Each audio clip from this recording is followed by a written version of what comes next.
The only people who don't want to disclose the truth are people with something to hide.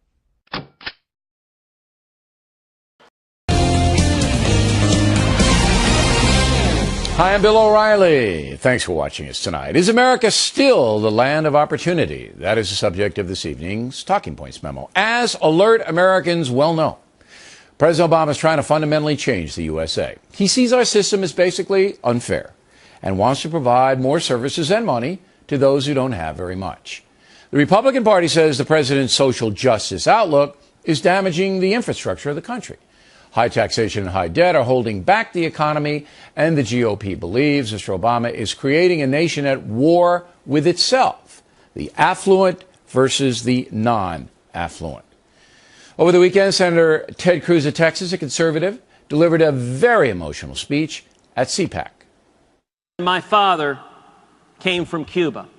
He had been imprisoned, he'd been tortured in Cuba, and he came to Texas with nothing, with $100 in his underwear, didn't speak a word of English. Washed dishes, making 50 cents an hour. As I was standing on the Senate floor, I couldn't help but think, if someone had come up to that 18-year-old kid as he was washing dishes and suggested to him that 55 years hence, his son would be sworn into office as a United States Senator representing the great state of Texas.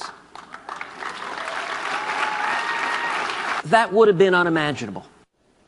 Now, Mr. Cruz says his dad made it on his own without government assistance. He worked hard, he provided for his family, and now his son has achieved the American dream.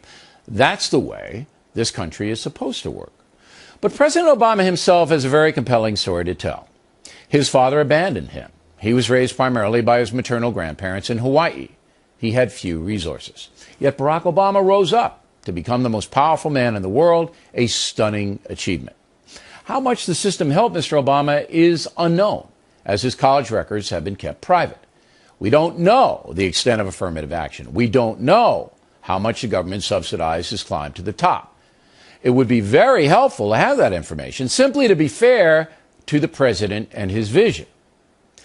There is no question that President Obama believes his success is partly due to government. That goes to his famous line, "You didn't build that." So the battle lines are now drawn between Senator Cruz, who believes in the free market and small government, and President Obama, who wants the government to partially regulate the economy and is trying to impose a giant colossus in Washington. That's the struggle that we, the American people, are enduring right now.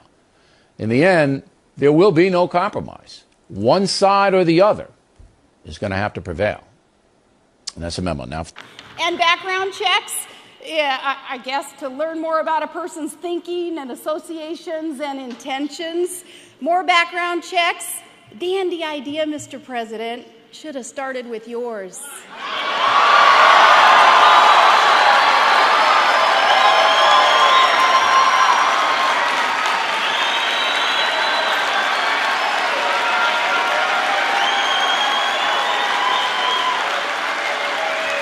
The only people who don't want to disclose the truth are people with something to hide.